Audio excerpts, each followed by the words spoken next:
और यहाँ पर हम जो है वो अपनी डेटाबेस इंपोर्ट करने वाले हैं। इंपोर्ट इस वजह से हम करने वाले हैं क्योंकि ऑलरेडी हमारे पास डेटाबेस बनी हुई है। ये बहुत सारे स्टूडेंट्स ने तो जो है वो जब उनका टेस्ट फेज था, कुछ का प्रोटोटाइप था, तो उस वक्त ये चीज़ें कर ली थी। जिनको नहीं पता या जिन्होंने सिर्फ एक एक दो दो दिन क्लासेस ली हैं, तो उनकी वजह से मैं ये सारा कुछ रिपीट कर रही हूँ, और बाकी लोगों के लिए भी ये है कि उनका रिपीट हो जाएगा, और जिन लोगों का नहीं हुआ उनको पता चल जाएगा। जब हम पहले कोई भी प्रोजेक्ट करते हैं, उसकी डेटाबेस बनाते हैं, तो उसके लिए हम न्यू की ये ऑप्शन में जाते हैं, और यहाँ से आपने अपनी डेटाबेस का नाम लिखना है।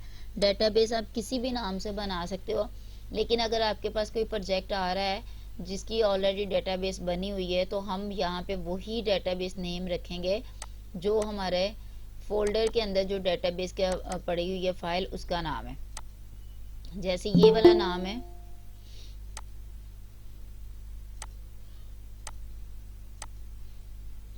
जैसे हमारी ये फाइल का नाम है और इसके साथ .sql लगा हुआ है, तो हमने इसी फाइल के नाम के साथ हमने इसको वहाँ पे लिखना है। ठीक है, .sql को हम नहीं लिखेंगे, बाकी हम इसका नाम जो है वो लिखेंगे। तो मैं इसी को कॉपी करके डाल रही हूँ वहाँ पे। माइक म्यूट करते जाएं अपना अपना। न्यू में हमने यहाँ पे डेटाबेस का नाम लिखा, ठीक है, और उसके बाद जस्ट क्रिएट कर देना है हम लोगों ने। फिर यहाँ पे हमारे पास क्या चीज़ आती है, टेबल। वो मैं कहता है कि आप टेबल बनाओ, उसके कॉलम्स बनाओ। ये चीज़ें हम तब बनाते हैं जब हम बिल्कुल न्यू कोई डेटाबेस बना रहे हैं। लेकिन जब डेटाबेस आपकी बनी बनाई होती है, तब आपको सिर्फ उस डेटाबेस का नाम लिखना पड़ता है, और उसके बाद इंपोर्ट की फाइल में आपने टैब में जाके यहाँ से अपनी डेटाबेस की फाइल इंपोर्ट कर देनी है। ये अभी इंशाल्लाह आपको जो है ना नेक्स्ट मंडे से प्रोजेक्ट्स मिलना शुरू हो जाएंगे। तो आप लोगों ने क्या करना है कि इसी तरीके से अपनी डेटाबेस को इंपोर्ट करना है, और जो आपको जिप और रर फाइल मिलेगी उसको आपने सेव रखना है अपने पास, और जो दूसरी फाइल होगी ना उसको मतलब एक मतलब एक्सट्रैक्ट कर लीजिएगा, और उस फाइल को एक्सट्रैक्ट करने के बाद उसमें आप लोगों ने प्रैक्टिस किया करनी है, और जो जिप फाइल होगी ना उसको आप लोगों ने सेव कर लेना है, क्योंकि वही जिप फाइल हमारी जो है वो सबमिट होनी है, और इसके साथ हमारी प्रेजेंटेशन फाइल और वर्ड की फाइल सबमिट होगी। तो अभी प्रेजेंटेशन फाइल्स मैंने बनाना स्टार्ट नहीं की, वो भी इंशाल्लाह ताला जल्दी बनाना शुरू कर देती हूँ। तो आप लोगों ने क्या करना है कि प्रैक्टिस अभी से स्टार्ट कर देनी है, जैसे ही मैं आप लोगों को वो प्रोजेक्ट आप लोगों का देना शुरू कर दूंगी। तो जब तक आपके पास नहीं है, तब तक आप अपने टेस्ट फेज के जो है ना उन्हीं चीज़ों पे आप लोग प्रैक्टिस करें। फाइल जस्ट मैंने यहाँ पे अपलोड करके इसको गो कर दिया है। किसी के पास यहाँ पे गो लिखा होगा, किसी के पास इंपोर्ट लिखा होगा। दोनों में से जो भी ऑप्शन आपके पास होगी, आपने बस उसको जो है ना वो क्लिक कर देना है उसके ऊपर।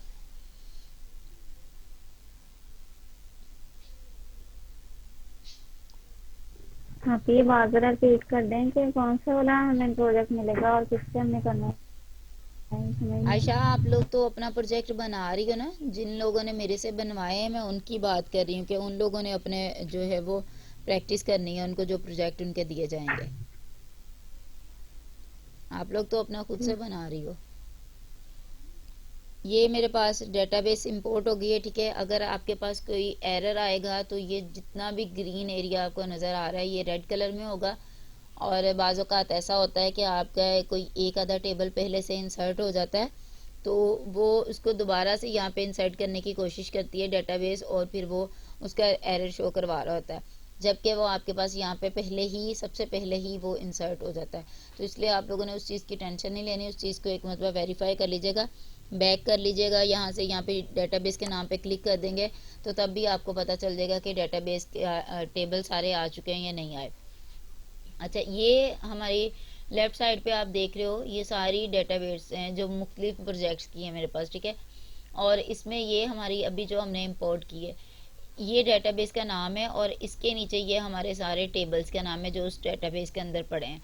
इसके अलावा यहाँ से न्यू टेबल बनाने के लिए आप यहाँ से कर सकते हो, और बाज़ औक़ात किसी को अगर नहीं पता चलता, तो ये सारा आपको डैशबोर्ड के ऊपर जो नज़र आ रहे हैं ये टेबल्स के नेम है, यहाँ पे मेंशन भी उन्होंने किया हुआ है। और वैसे भी ये चीज़ माइंड में रखा कीजिएगा कि लेफ़्ट साइड पे जो चीज़ें आपको आ रही हैं वो डेटाबेस के नाम के नीचे जितनी भी चीज़ें आ रही हैं वो डेटाबेस के टेबल्स हैं, उस डेटाबेस के जो आपने अपने प्रोजेक्ट की बनाई है।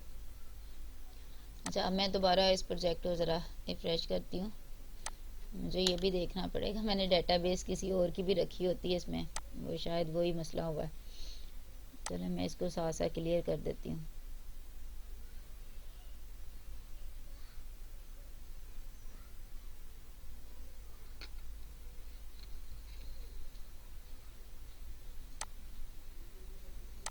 ये डेटाबेस आनी थी उसके अंदर, इस वजह से है।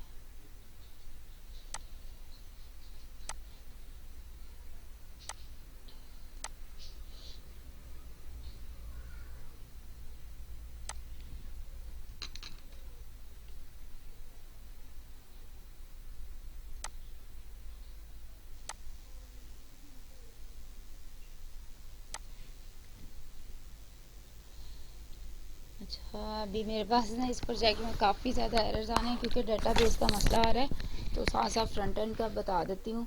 तो इसको बाद में क्लियर कर दूँगी क्योंकि ये प्रोजेक्ट किसी का भी नहीं है, ये क्लियर हो चुका है स्टूडेंट का। तो मैं इसमें से चीज़ें उठा उठा के कर रही थी, इस वजह से एरर आए हुए हैं।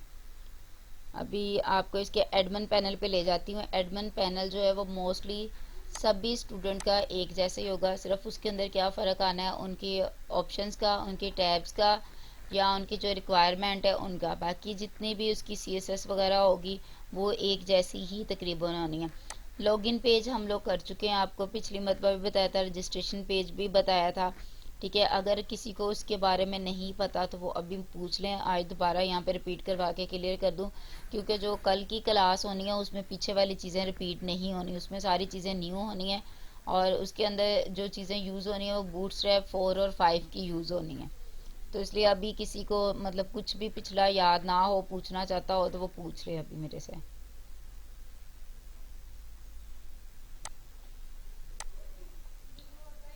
सबको क्लियर है पिछला सारा काम?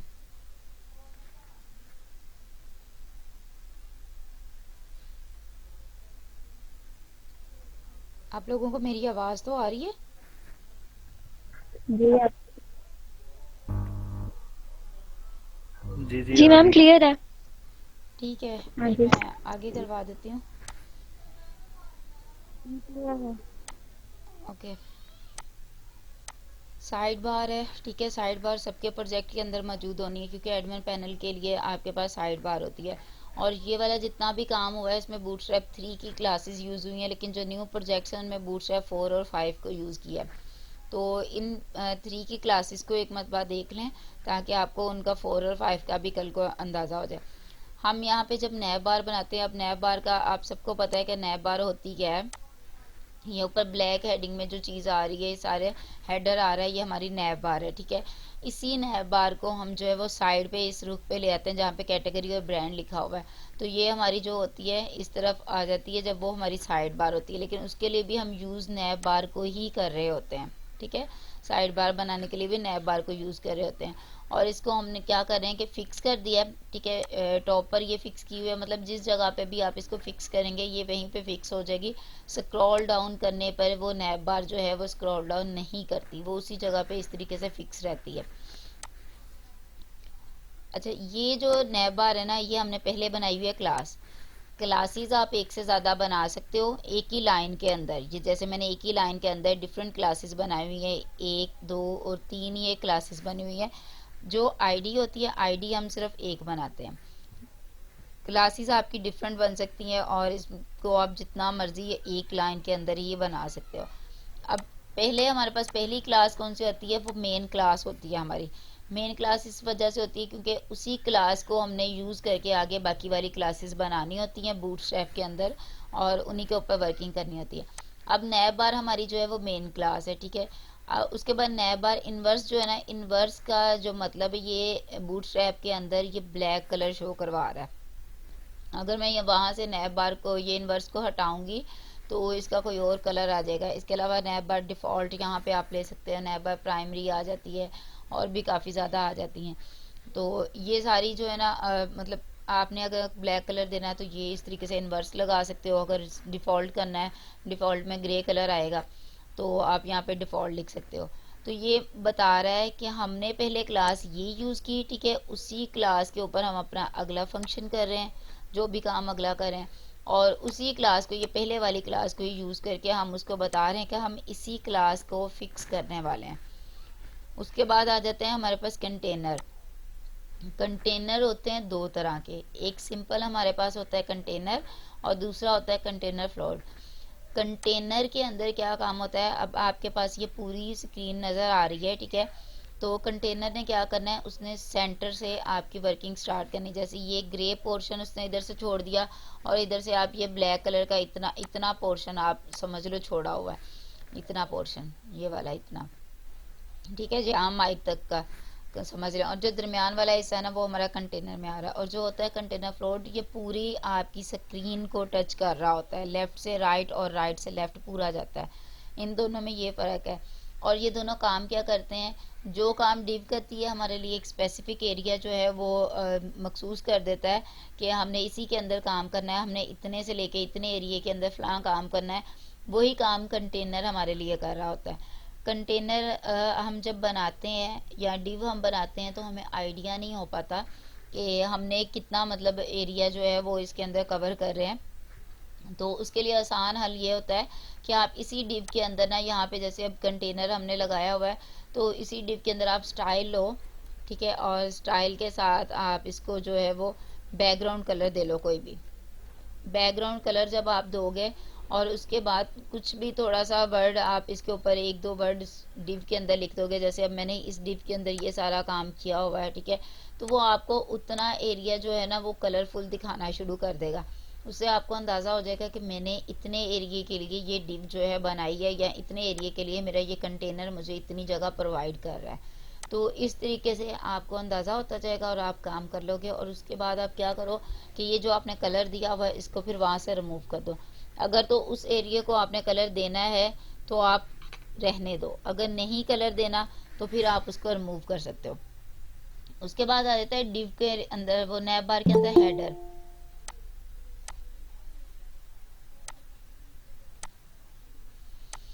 नैब बार के अंदर हमारे पास हेडर आ जाता है। जिस तरीके से हम एक नैब बार बना रहे हैं, एक हमारा हेडर होता है, ये दोनों अलग अलग चीज़ें होती हैं।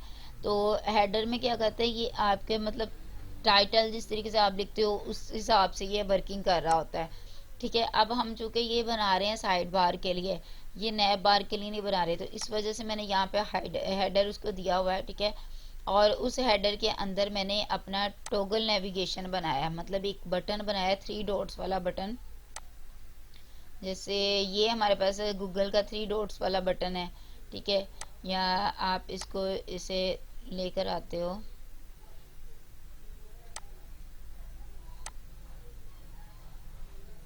यहाँ पे नहीं आ रहा है, एक मिनट।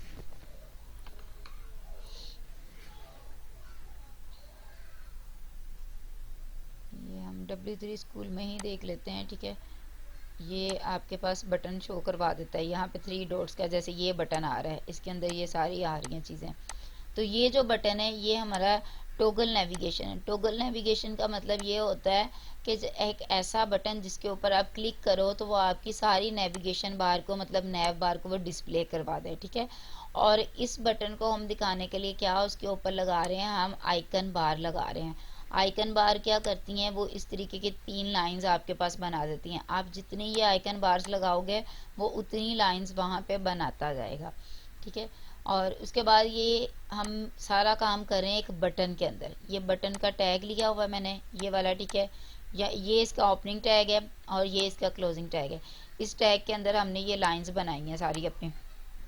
यहाँ पे हमने क्या किया है, हमने पहली क्लास ली है नैब बार टॉगल की, ठीक है, और इस बटन को हमने टाइप बटन की दे दी। टाइप्स मैंने आपको इनपुट फील्ड में पढ़ाई हुई हैं, आपको पता है कि कोई भी इनपुट फील्ड हो गई, ठीक है, उसको आप जिस पर्पज़ के लिए यूज़ करना चाहते हो टाइप आपको उसी पर्पज़ की ही देनी पड़ेगी। अगर ईमेल है तो ईमेल की देनी है, पासवर्ड है तो पासवर्ड की देनी है, डेट की है तो डेट की देनी है आपने, तभी जो है वो आपके पास सही तरीके से इनपुट फील्ड वर्किंग करेगी और उसी उसी फॉर्म में आपको डिस्प्ले होगी। अगर आप नहीं दोगे टाइप उसकी एग्जैक्ट तो वो वर्किंग नहीं करेगा। अब आप यहाँ पे बटन तो बना लोगे, लेकिन अगर आप उसकी टाइप उसको नहीं दोगे तो बटन पे जितनी मर्जी आप क्लिक करते जाओगे तो आगे वाला काम जो है वो वर्क नहीं करेगा। उसके बाद आ जाता है हमारे पास डाटा टॉगल। डाटा टॉगल का जो एट्रीब्यूट है ना, इसको हम देते हैं वैल्यू ऑफ कोलैप्स की। कोलैप्स क्या करता है, ये आपकी चीज़ों को इकट्ठा कर देता है, सारी आपकी जितनी भी चीज़ें हैं। जैसे ये अभी नेविगेशन बार थी हमारे पास, ये वाली जो बार सारी ये इसके अंदर आ रहे थे साइड बार उनकी, तो इस सारी चीज़ को इकट्ठा उसने कर दिया कोलैप्स के साथ। उसके बाद हमारे पास आता है अगला एट्रीब्यूट डाटा टारगेट। अब डाटा टारगेट में हम क्या करते हैं, हम इसके अंदर वो चीज़ देते हैं, वो क्लास या वो आईडी इसको प्रोवाइड करते हैं जिसको हमने टारगेट करना होता है। अब ये मैंने कहाँ पे बनाई है, ये मैं आपको दिखाती हूँ, नैबार EXL कोलैप्स के नाम से है।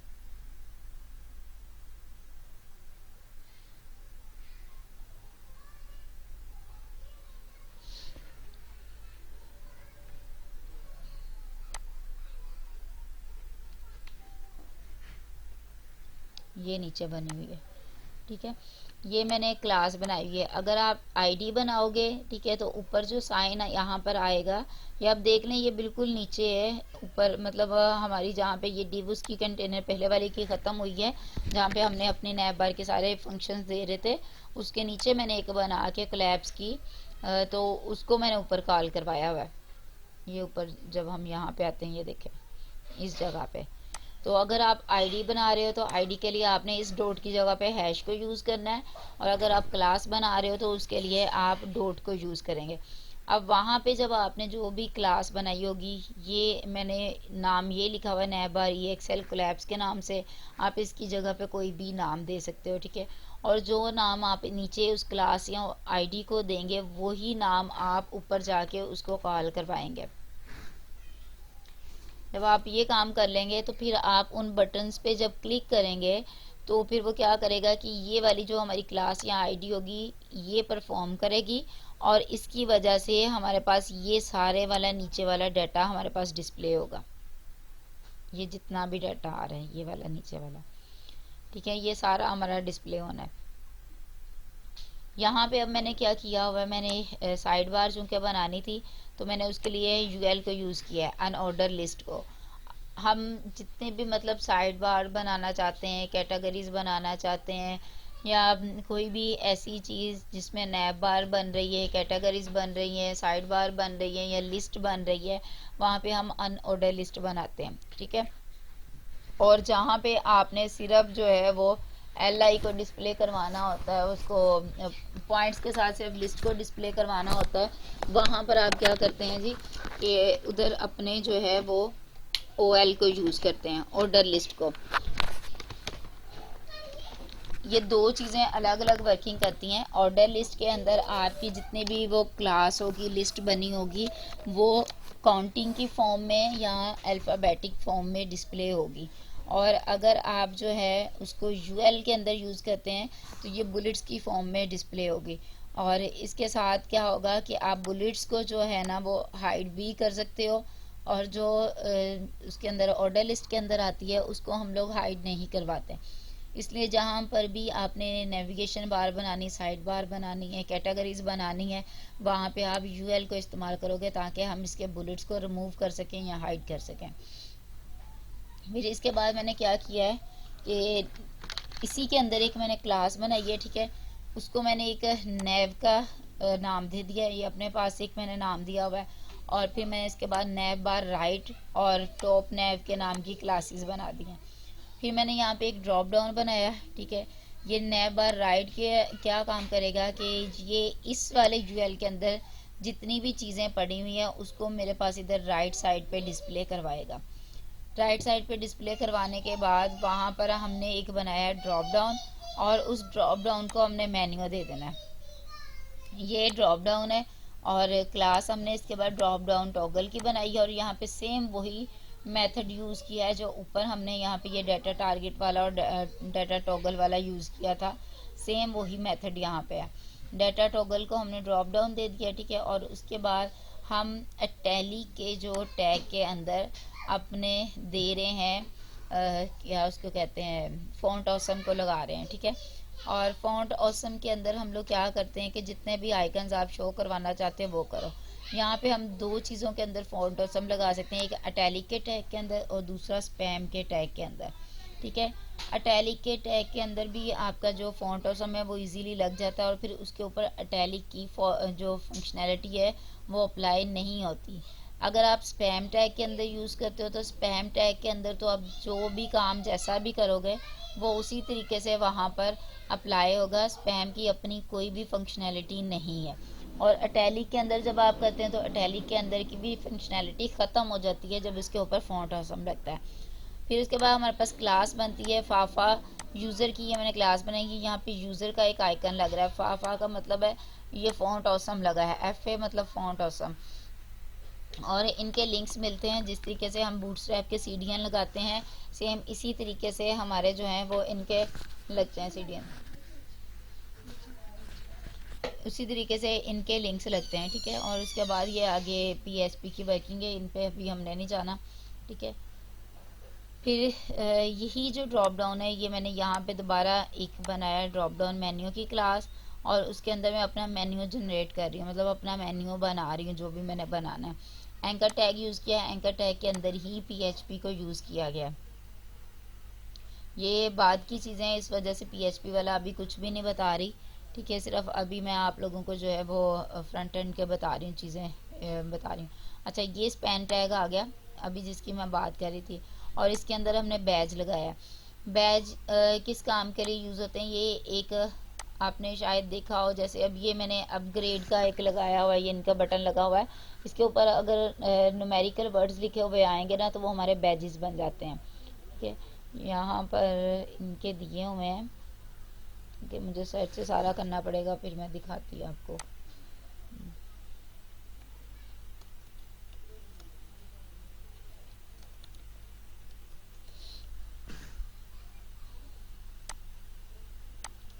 ये बैजेस हैं हमारे, ये काउंटिंग के लिए यूज़ हो रहे होते हैं कि कितने लोग या कितनी चीज़ें हमारे उस पेज के ऊपर आई है, कितनी ट्रैफिक आई है, और इसको हमने पीएचपी के साथ या जो भी आप बैकएंड यूज़ कर रहे होते हो उसके साथ कनेक्ट किया होता है। अभी तो सिंपल इन्होंने HTML के अंदर ही आपको दिखाया हुआ है। ये जो 9 लिखा हुआ है ये उनके बैज के ऊपर लिखा हुआ डिस्प्ले हो गया है। अगर आप इसको जो है वो इसकी फंक्शनैलिटी इसकी कंप्लीट कर लेते हो तो फिर ये क्या करेगा कि बैकएंड के थ्रू आएगा, और जितने आपके पास यूज़र होंगे या जो ट्रैफिक आप डिस्प्ले करवाना चाहते होगे वो सारी वहाँ पे डिस्प्ले करवा रहा होता है। अच्छा, उसके बाद हमारे पास क्या चीज़ आती है इस पेज पे, डिवाइडर है। ये जिस तरीके से हम लाइन लगा के दो चीज़ों के दरमियान दो चीज़ों को डिवाइड कर देते हैं, उसी तरीके से ये डिवाइडर बनाता है। ये एक छोटी सी लाइन बना देता है। ठीक है, और उसको दो चीज़ों को आपस में डिवाइड करवा देता है। फिर हमारे पास क्या आ जाता है जी, क्लैप्स मैंने बता चुकी हूँ। उसी क्लैप्स को हम नैब बाय क्लैप्स और उसके बाद अगली क्लास के ज़रिए हम काम करें। ये क्लास हमने बनाई जो है इसको ऊपर टारगेट किया हुआ है, और इसको टारगेट करने की वजह से जो भी उस डाटा टॉगल के बटन पे क्लिक करेगा वो ये सारी चीज़ें डिस्प्ले करवाएगा।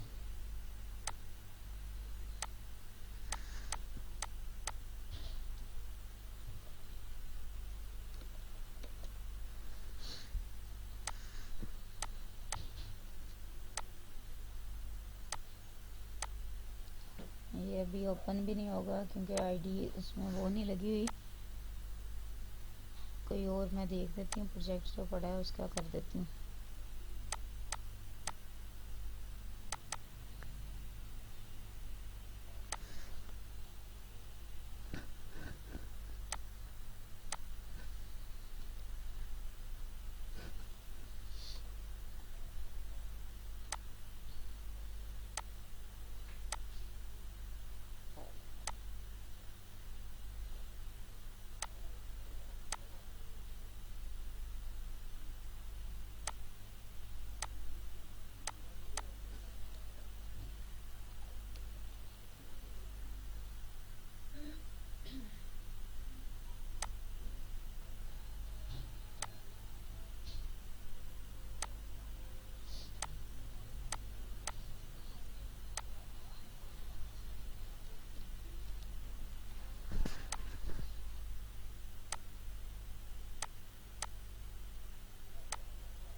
मसला हो गया।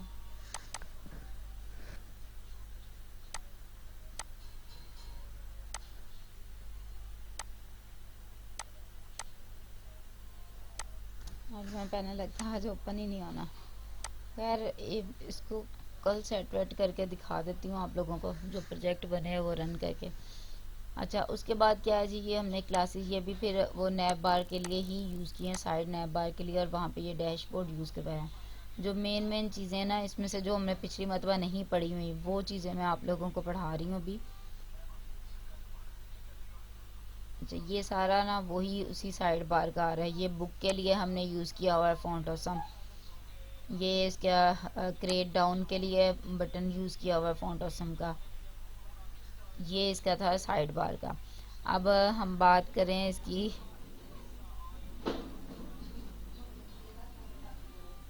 इंसर्ट प्रोडक्ट वाले की बात करती हूँ।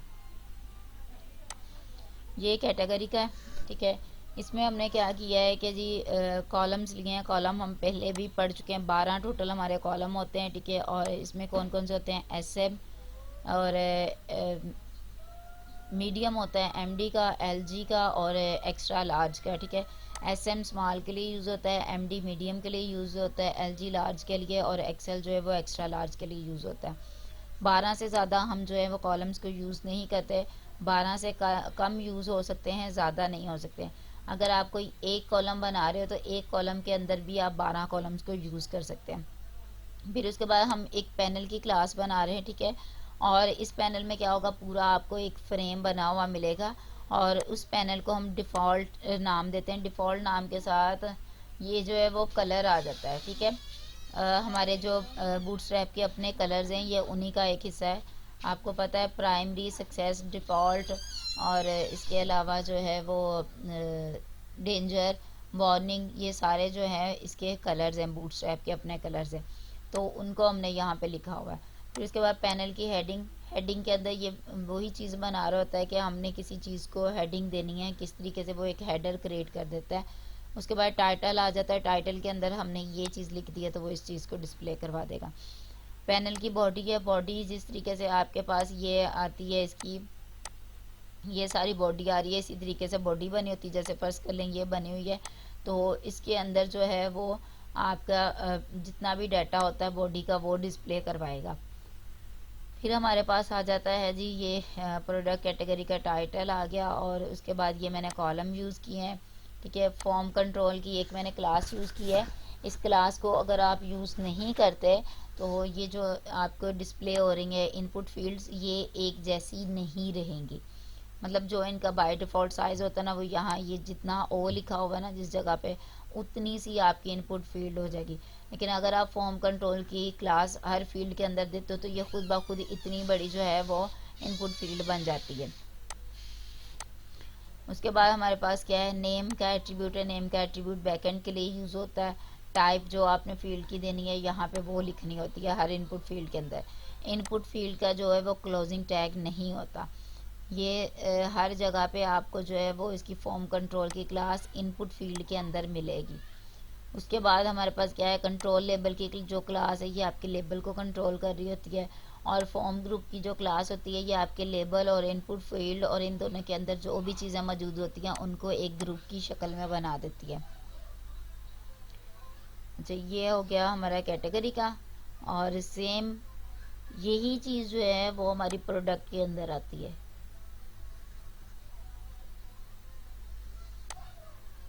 यही सारी चीज़ें हमने उसके अंदर की हैं। और उसके अंदर फ़र्क कितना आएगा, सिर्फ इनपुट फील्ड्स का जो हमारी ज़्यादा हो जाएंगी, ठीक है। पहले जो कैटेगरी वाली में कम थी और इसके अंदर ज़्यादा आ जानी है। अच्छा, इसमें हमने एक चीज़ और भी यूज़ की हुई है, मैक्स लेंथ, ठीक है। और इसके अंदर क्या होता है, रिक्वायर्ड और मैक्स लेंथ दो यूज़ किए। रिक्वायर्ड जिस भी इनपुट फील्ड के अंदर लिखा हुआ होगा उस फील्ड को जब भी कोई यूज़र फॉर्म को फिल करेगा, जब तक उस फील्ड को वो फिल नहीं करता वो दूसरी अगली फील्ड पे नहीं जा सकता, या फिर उस अगली फील्ड के बाद वो सबमिट नहीं कर सकता। इसलिए हम रिक्वायर्ड लिखते हैं। और मैक्सिमम लेंथ ये दी हुई है कि हमारा जो प्रोडक्ट का टाइटल है ना उसके वर्ड्स जो है वो लेटर्स जो हैं उसके अंदर वो सिर्फ 18 हो। लेटर्स की बात हो रही है, ठीक है, वर्ड्स की नहीं। 18 से ज़्यादा उसके लेटर्स नहीं हो। ठीक है, इसी तरीके से आप जो है वो अपने ये फंक्शनैलिटी फंक्शंस आप इसके अंदर बना सकते हैं एट्रीब्यूट के साथ ही। और ये मैंने सिर्फ HTML को यूज़ करते हुए इसको किया है। हम इसके अलावा जो सिक्योरिटी के लिए या फंक्शनैलिटी करने के लिए जावास्क्रिप्ट भी यूज़ करते हैं, jQuery भी यूज़ करते हैं, PHP के थ्रू भी करते हैं। लेकिन ये आसानी के लिए जो है ना, स्टूडेंट्स की आसानी के लिए वो फ्रंट एंड के अंदर ही हम उसको HTML के अंदर यूज़ कर देते हैं। फिर उसके बाद हमारे पास क्या आ जाता है, डिसेबल सिलेक्टेड। अब ये क्या कर रहा है कि हम जिस एक चीज़ को हम डिसेबल कर देते हैं ना, उस चीज़ के वो क्लिकेबल नहीं रहने देता। अब select a category for direct जो है, इसको भी हमने ऑप्शन के अंदर लिखा, हमने बाकी चीज़ों को भी ऑप्शन के ही अंदर बनाया हुआ है, लेकिन यहाँ पे मैंने इसको डिसेबल सिलेक्टेड कर दिया है। तो इसके ऊपर कोई भी बंदा इसको एडिट करके या इसकी जगह पे कुछ और नहीं लिख सकता, ना वो इसको सिलेक्ट कर सकता है। ठीक है, इसके नीचे जो चीज़ें आ रही होंगी उनको वो सिलेक्ट करेगा, जो उसकी PHP के थ्रू आ रही हैं हमारी जितनी भी कैटेगरीज हैं उसको सिलेक्ट कर सकता है, बाकी इस चीज़ को सिलेक्ट वो नहीं कर सकता। ये ऑप्शन बनाइए, यहाँ पे मैंने ID और टाइटल जो है ये PHP के थ्रू लेकर आई हूँ। तो ये क्या करेगा कि हमारी जितनी भी कैटेगरीज होंगी वो उनके नाम ID वाइज जो है वो इसको डिस्प्ले करवा देगा इस ऑप्शन फील्ड के अंदर। जैसे ये ऑप्शन फील्ड बनाई है, इसी तरीके की इस ऑप्शन फील्ड के अंदर उसको बना देगा। फिर उसके बाद ये ब्रांड का सेम ये वही कैटेगरी वाला था, आ जाता है इमेज। अच्छा, बाकी जितनी भी इनपुट फील्ड्स थी उनके अंदर हमने उनकी रिक्वायरमेंट के हिसाब से जो है वो टाइप की। इमेज हो गई आपकी PDF फाइल हो गई, वर्ड फाइल हो गई, कोई भी आपकी वीडियो हो गई, उसके लिए यहाँ पे टाइप हम जो उसकी देते हैं वो फाइल की ही देते हैं, क्योंकि यहाँ से हमने चीज़ें अपलोड करनी है। तो अगर आपने कोई चीज़ अपलोड करनी है तो उसके लिए टाइप आपको फाइल की देनी पड़ेगी, तभी आपके पास अपलोडिंग बटन जो है वो बनेगा। अगर आप ये नहीं देते तो वो अपलोडिंग बटन नहीं बनेगा। जैसे हमारे पास यहाँ पे अभी इंपोर्ट करते हुए बटन उसने दिखाया था, ये चूज फाइल का जो बटन आ रहा है, इसको बनाने के लिए हम उसकी टाइप जो है वो फाइल रखते हैं। तो ये वाला इस तरीके का हमारा बटन बन जाता है जो क्लिकेबल भी होता है और जिसके अंदर कोई भी चीज़ हम अपलोड भी कर सकते हैं।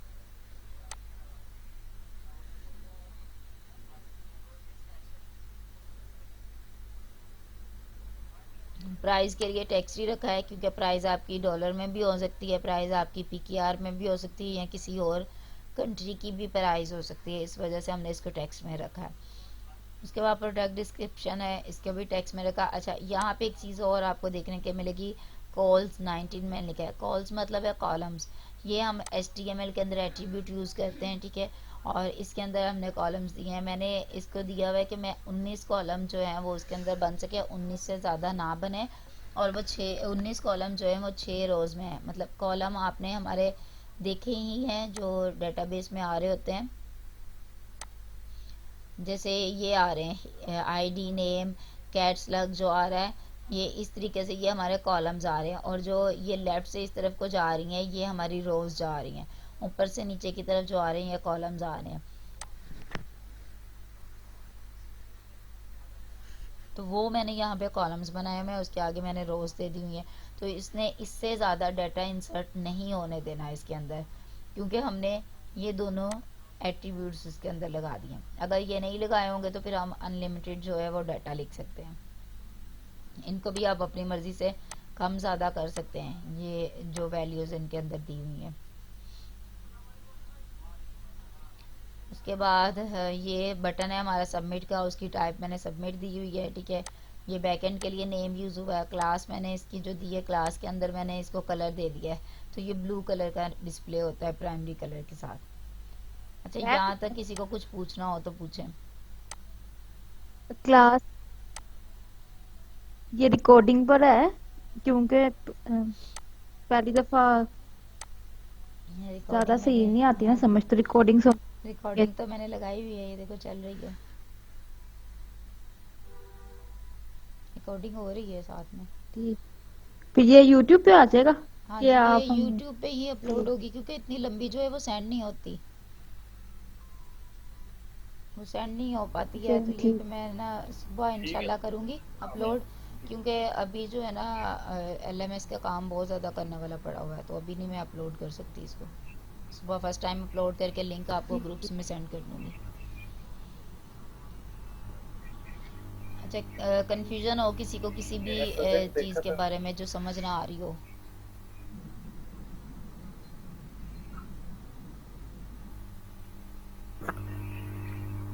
कुछ कुछ तो आ गई है।